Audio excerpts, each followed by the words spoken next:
안녕하셨습니까? 요즘은 연말이 가까워오는 계절입니다. 그동안 안녕하셨습니까? 오늘은 자궁근종에 대해서 말씀을 드리겠습니다. 어떤 분이 질문하시기를 자궁근종에 대해서 한번 강의 부탁드립니다 하고 요청이 들어왔습니다. 또 이 자궁근종은 35세에서 50대가 되는 여성 가운데 4사람 중에 3사람이 바로 이 자궁근종이라는 진단을 받게 됩니다. 상당히 근자에 와서 옛날보다 아주 이 진단을 받는 경우가 대단히 많습니다. 현대의학이 섬세하고 진단을 잘 하기 때문에 그런지 아니면은 현대 여성들의 이 생활이 이런 질병에 입양하기가 쉬워서 그런지 그것은 잘 모르겠습니다. 어쨌든 자궁근종은요, 자궁은 3겹으로 되어 있습니다. 보통 건강한 사람의 정상적인 크기는 딱 자기 주먹만 하다고 할까요? 그거보다 적거나 그렇습니다. 그러나 임신을 해서 아기가 그 안에서 자라게 되면은 얼만큼 커지는지는 여러분의 상상에 맡기겠습니다. 엄청나게 커집니다. 그런데 중간에는 근육층이 있고 안에는 점액층이 있고 밖에는 나일론 보자기와 같이 아주 매끈하고 질기고 단단한 것이 딱 쌓여서 3겹으로 되어 있습니다. 그러면은 이 근종이라고 하는 것은 근육에서부터 시작돼서 생긴다는 얘기입니다. 우리나라 말이 더 표현이 잘 되어 있습니다. 파이브로이드? 아닙니다. 레이어 마이오마라고 해서 근육을 바탕으로 생기는 종양입니다. 물론 악성이 아닙니다. 양성입니다. 또 암도 아닙니다. 또 이것이 암이 되는 경우가 전혀 없습니다. 딱 자궁 근육의 한 세포가 세포 분열을 하기 시작하면서 생기는 것이어서 적게는 딱 그 좁쌀같이 아주 작은 씨앗 같은 크기가 있는가 하면 사람의 육안으로는 보이지 않을 정도의 크기가 있는가 하면은 자몽, 그레이프루트, 만하게 아주 제법 큰 것이 있고 그 다음에 이것이 어디에 생기느냐? 자궁 안에 점막층에 생기느냐? 아니면 밖에 그 보자기 같이 쌓여 있는 거기에 생기느냐? 아니면은 근육층의 중간에 생기느냐? 그러나 언제나 그 바탕세포는 근육세포 하나가 시작하면서 그것이 위치가 어디냐? 점막층에 가까우냐? 아니면은 밖으로 가까우냐? 아니면 완전히 근육 중간에 놓이느냐에 따라서 그 증세가 다 다릅니다. 들어보시겠습니다. 참 어떤 분은 굉장히 출혈을 많이 합니다. 그것도 아무 때나 출혈하는 것이 아니라 생리를 할 때에 그리고 일주일 이상 오래 갑니다. 그래서 결과적으로 빈혈을 호소하는 증세를 가져오고요. 또 어떤 분은 이 골반 장기에 압박감을 느끼는 그런 것을 호소하고 어떤 분은 배뇨 시에 자꾸만 변소를 자주 다니거나 또 배뇨를 했는데도 덜 나온 것 같은 그런 무지룩한 감을 느낀다든지 그런 것이 있고 또 변비가 되는 분도 있고 그 다음에 허리, 요통을 호소하시는 분도 있고 또 다리가 아파하시는 분도 있습니다. 이 모든 것은 그 위치가 어디에 놓여 있느냐, 이 자궁 근종이 어디에 위치하고 뿌리를 받고 자라고 있느냐에 따라서 그리고 위치, 크기, 그 다음에 숫자가 하나냐 아니면 서너 개가 있느냐, 아니면 정말 하늘의 별처럼 그냥 산재해서 그냥 사방에 많이 있느냐, 이거에 따라서 그 증세가 다 다릅니다. 급하게 아주 급한 통증을 호소하는 경우는 극히 드문데, 언제 그런 급한 통증을 호소하느냐, 밖에 뿌리는 근육에다 받고 밖으로 매달려서 자라고 있는 경우, 만일 그 뿌리 목같이 생긴 거기가 이게 꼬였다든가, 그래서 혈액순환이 안 된다든가, 그러면은 굉장히 급한 통증을 호소하기 때문에 응급실을 달려가야 할 경우도 생기는 것입니다. 만일 나팔관에 가까이에, 그럼 아닌 나팔관 안에 생겼다든가 하면은 이 정충이 잘 통과해 들어갈 수 없어서 난자를 만나지 오기 때문에 불림증을 호소하는 경우가 되겠고요. 자궁 경관에 생기면은 부부 생활에 통증 때문에 힘든 경우가 있게 되는 것입니다. 그 때문에 이 위치와 크기와 몇 개가 있느냐, 이것은 굉장한 그 사람의 그 증세하고 많이 관련되어 있습니다. 원인은 아직 확실히 꼬집어 뜯어서 말씀드릴 수 없다고들 모든 학자가 이구동성으로 이야기하고 완전히 책에 그렇게 못 박혀 나와 있습니다. 리서치를 연구를 하시는 분이나 임상의나 이런 분들의 경험으로 보면은 이런 것들이 원인이 된다 이러는데, 저의 경험과 제가 환자들을 천연치료에서 많이, 왜냐하면 의사한테 가면은 특별한 게 없어요. 그냥 갱년기 지날 때까지 기다리십시오. 특별한 치료가 없습니다. 아주 심하면 수술을 해서 어떻게 처리를 해야 되겠습니다. 또 아직은 아기 나이 하는 시기라 아기는 그래도 한두를 낳고 수술을 해야 되겠습니다 하면은 자궁 근종만 잘라서 내고 자궁 전체를 드러내는 일은 안 하는, 이런 여러 가지 치료 방법이 있습니다. 하지만 그러면 그 요인이 되는 것들을 한번 살펴보기로 하겠습니다. 유전인자의 변형을 가지고 옵니다. 정상적인 자궁 근육은 아주 정상적입니다. 이 유전인자도. 그러나 이 자궁 근종에 있는 이 근육은 유전인자의 변형이 와서 느리지만 제멋대로 세포 분열을 하고 일종의 혹으로 자라고 있는 그런 성질을 보이고 있습니다. 그런데 집안에 부모님이나 할머니 계통에 이런 것이 있는 그런 그 족보를 가지신 분에게는 많은 이병률이 높아집니다. 일란성 쌍생아에서 두 쌍둥이가 같이 이런 것으로 중년에 문제시 되고 있는 것을 종종 발견하기 때문입니다. 호르몬과 직결되어 있습니다. 여성에게는 호르몬이 두 가지가 있는 거 여러분 잘 아시죠? 하나는, 첫 번째 거는 에스트로겐이라는 여성 호르몬이고, 제2의 여성 호르몬은 프로제스테론이죠. 이것이 이 혹에 있는 세포에는 더 많이 있고, 정상적인 자궁 근육에는 그렇게 많지 않은 것을 발견해서 이것이 호르몬의 균형과 관련이 있구나, 이렇게 알고 있습니다. 갱년기 이후에는요, 호르몬의 신진대사가 완전히 달라지는 걸, 이제 아기 나이 하는 과정은 다 지나고 변하는 걸 여러분이 아시죠?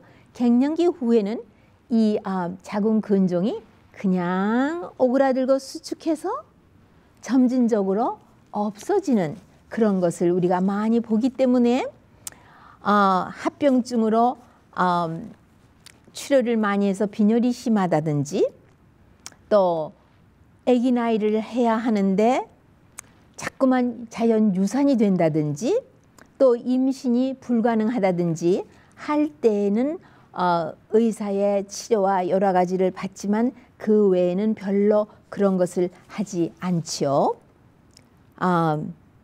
그 다음에 이 다른 또 하나의 꼭 인슐린과 비슷한 구조를 가진 성장 팩터라고 하는 것이 이런 분에게 작은 근종을 가지신 분에게 있는 것을 발견하는데 아직도 구체적으로 규명을 못하고 있습니다.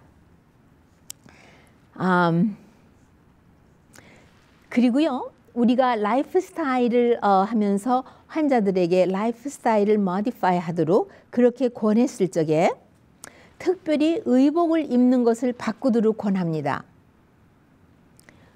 왜냐하면은 중국 계통의 분들이나 천연 치료를 하시는 분들은 이 작은 근종의 그 원인이 되는 인자로서 충혈, 자궁의 충혈이 심하고 또 간에 충혈이 되고 소화기가 그렇게 좋지 않은 것을 우리가 보고 있습니다. 그런가 하면은 또 갑상선 기능이 항상 낮은 편에 속해 있는 것을 우리가 많이 경험하기 때문에 그런 것들을 우리가 말하면서 라이프 스타일을 모디파이 하되, 의복을 발을 따뜻하게 하고 다리 부분에 몸과 거의 같은 두 겹, 세 겹 해서 보호를 하도록 손발이 따뜻하도록 보호하게 하고, 그 다음에 잠을 제 시간에 자고 제 시간에 일어나고 적어도 12시를 중심으로 2시간 전에 자는 것이 굉장히 중요합니다. 왜?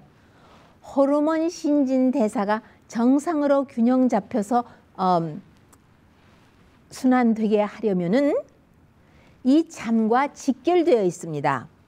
그 다음에 스트레스를 해소시키는 육체 운동, 정신적으로 릴렉스 하는 거, 정서신경의 안정, 이런 것들은 대단히 중요합니다.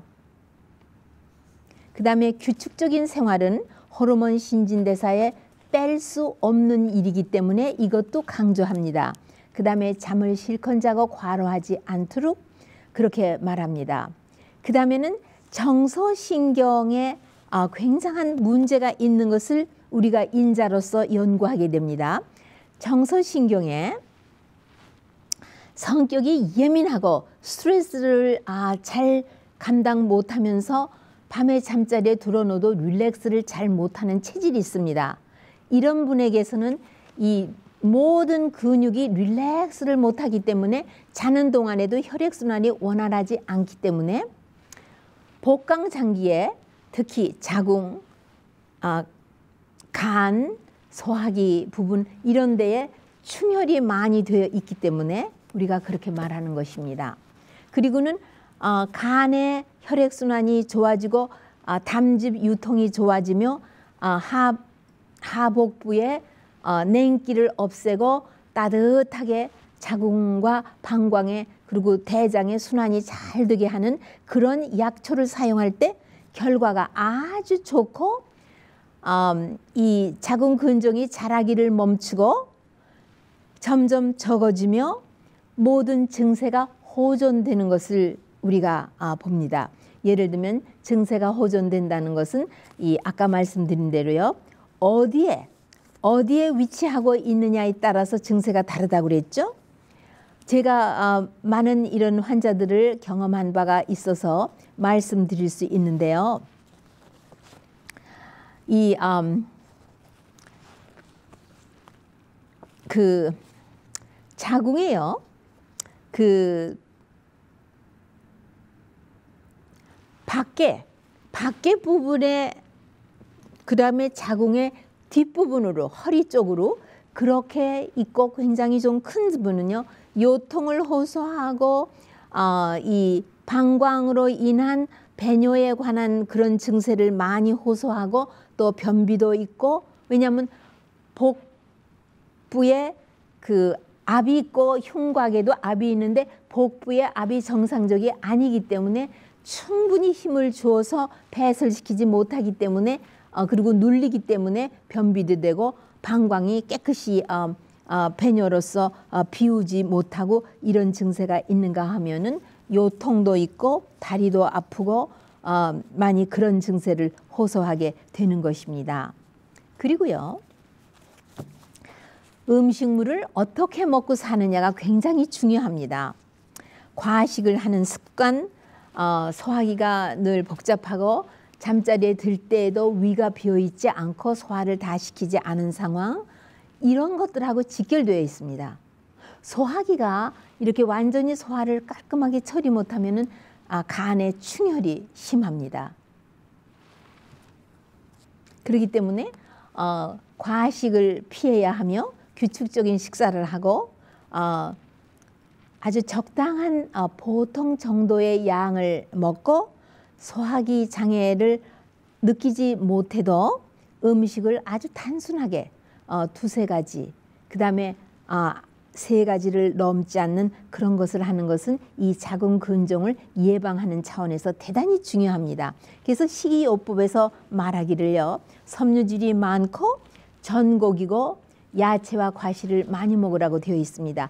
이런 자궁근종을 가지고 고생하시는 분은 대략 그 전분 음식을 많이 먹고 또 특히 그거보다 더 한층 올라가서는 붉은 고기를 주식으로 하고 튀긴 음식을 많이 즐겨 먹는 그런 분에게 많이 오는 것을 리서치에서 연구했기 때문에 말하기를 전곡에다가 푸른 잎사귀 야채를 적어도 5서빙, 5서빙이면 미국 사람들이 요만한 접시에 달랑 이렇게 한 줌 주는 그런 것을 5줌 정도 되는 그런 아주 큰 샐러드를 먹으라는 이야기겠죠. 그 다음에 과실도 많이 먹고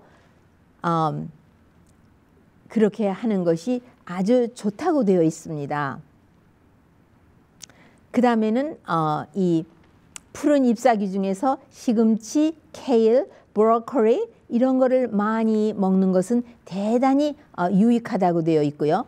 바다의 그 해초, 왜냐하면 갑상선 기능이 낮은 편에 속하는 사람에게 이런 그 자궁근종이 많이 오는 걸 알기 때문에 바다 야채, 그 해초를 많이 권하고 켈프, 그래서 갑상선 기능이 아주 활기차게 움직일 수 있고 검사상에는 정상이라 할지라도 낮은 면에 속한 정상이 아니라 충실히 활기차게 갑상선이 우리 몸의 신진대사를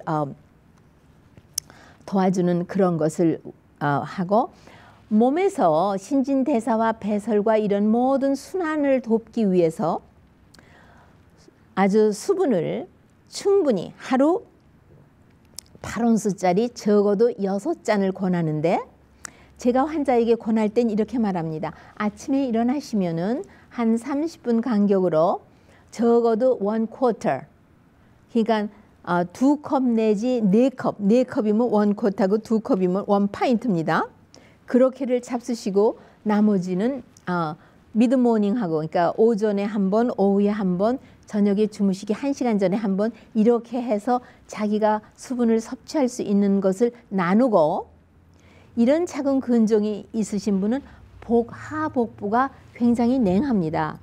소장염이, 소화가 만성 소화불량증이 있다든지 또는 소화불량증이 있으신 분은 배꼽 뒤에 소장에 만성 염증이 있습니다. 그러면 배꼽놀이를 만져보면은 아침에 온몸은 다 따뜻해도 배꼽놀이는 뒤에 뭐 얼음이 한 알 들어있는 것처럼 서늘한 것을 느낍니다. 우리가 진찰할 때도 보면은 배꼽 뒤가 서늘하면은 이 하복부, 방광과 자궁이 있는 부분이 냉기가 이렇게 진찰을 하고 있으면 냉기가 속에서부터 나오는 경향이 있습니다. 그러니까 이런 분은 아침에 물을 잡수실 적에도 따뜻한 물을 잡수시는 게 좋고, 또 따뜻한 티, 아주 소화기를 부드럽게 감싸는 뭐 카모밀 티라든가 이런 거를 잡수시는, 그리고 정서신경을 안정시켜주는 거기 때문에 그런 것이 상당히 도움이 됩니다. 그리고 네, 여기도 그래서 말했습니다.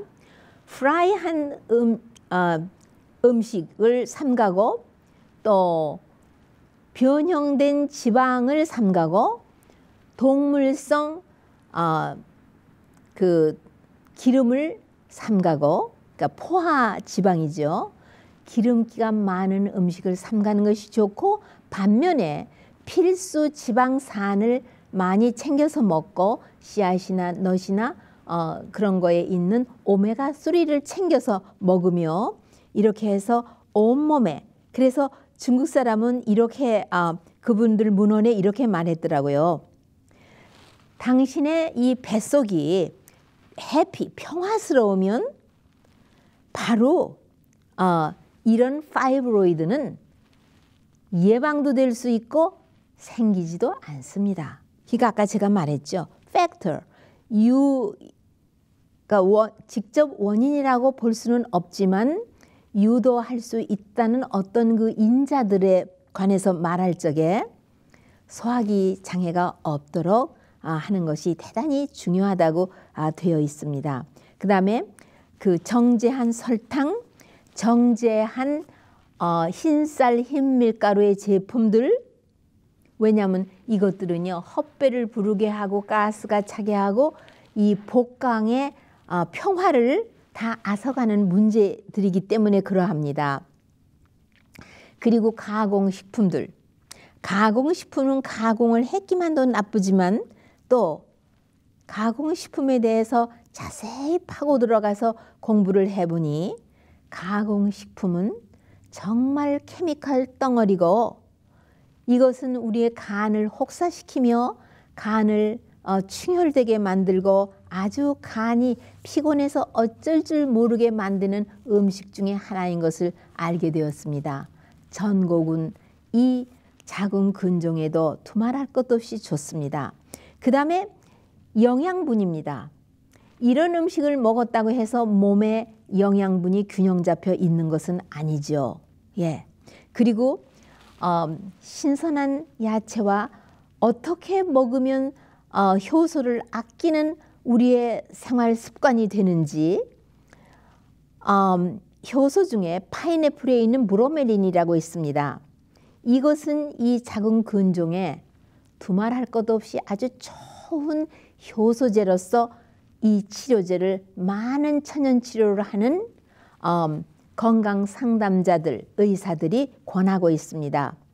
그 다음에 간의 기능을 좋게 하는, 그리고 간의 기능을 활기차게 충혈을 없애주고 순환을 잘 시키는 그런 것들을 권합니다.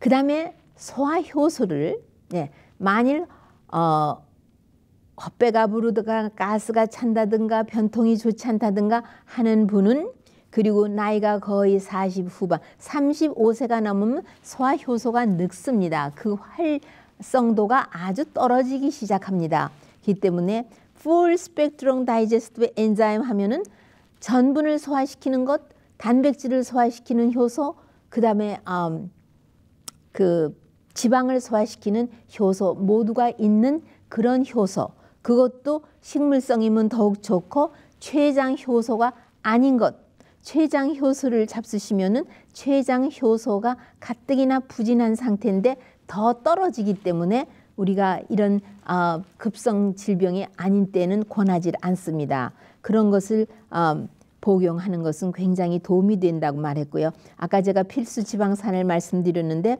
플렉스 오일을 잡수시는 건 대단히 좋고요. 그 다음에 비타민 C는 대단히 그 항산화제일 뿐만 아니라 항염 작용을 하기 때문에 자궁에 충혈이 되어서 만성 염증이 있을 때에 이런 자궁 근족이 생기는 것을 알았기 때문에 이런 것을 권하고요. 바이타민 E, 전곡을 잡수시며 씨앗 종류를 가나 넛 종류를 지혜롭게 잡수시면은 자연히 바이타민 E를 잡수시게 되는데요. 이것도 역시 항염증제로서 그 호르몬의 균형을 잡아주고 하기 때문에 대단히 필요한 것으로 권하고 있으나 고혈압이 있으신 분은 보조식품으로 나오는 바이타민 E를 잡수실 수 없고 잡수신다면 소량 400 인터내셔널 그러니까 IU 유닛으로서 적당하다고 말하고 있습니다. 약초로서는 아까 제가 잠깐 말씀드렸죠.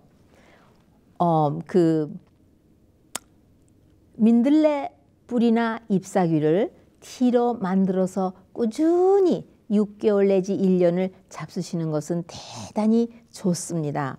그리고는 카다무스라고 홍아씨, 홍아씨가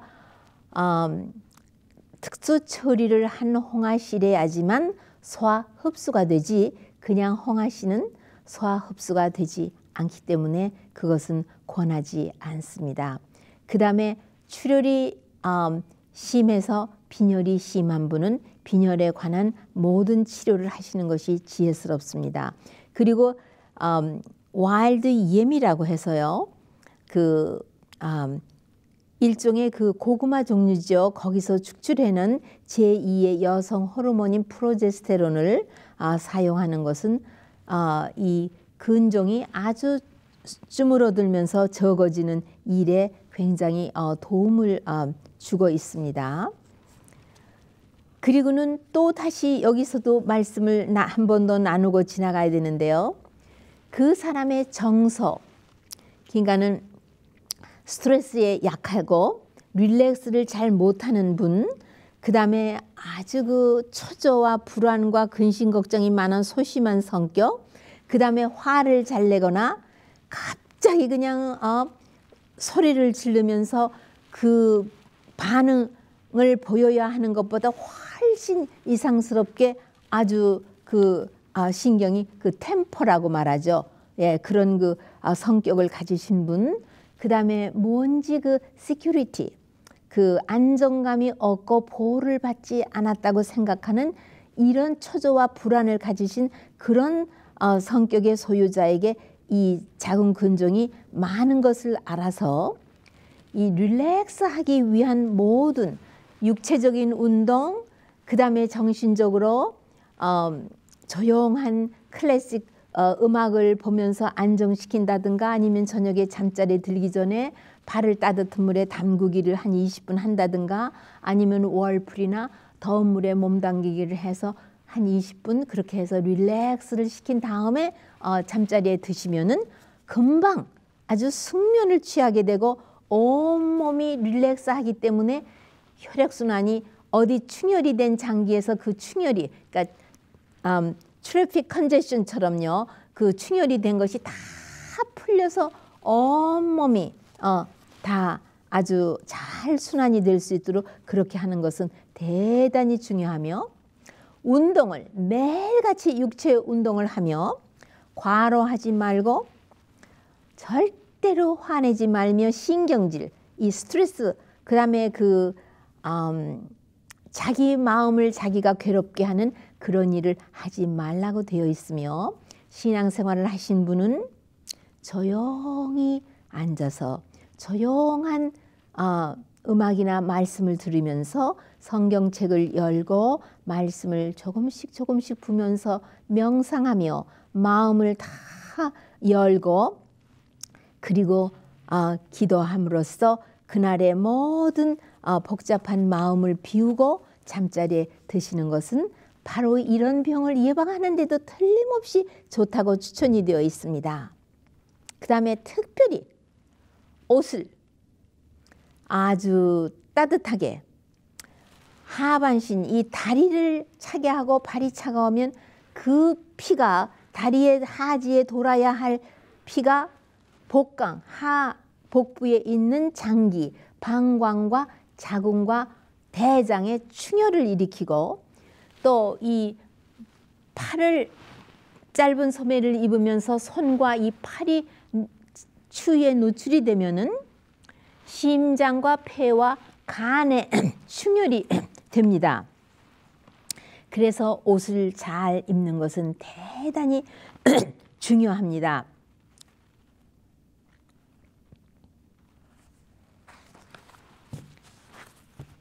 우리의 마음과 육체는 민첩하게 아주 교감 작용이 있어서 하나입니다. 그래서 우리가 육체 질병을 예방하기 위해서는 마음과 정서신경과 영적으로도 모든 것이 조화를 이루어야 한다는 것을 다시 한번 말씀드리고 다음 이 시간에 다시 뵙겠습니다. 안녕히 계십시오.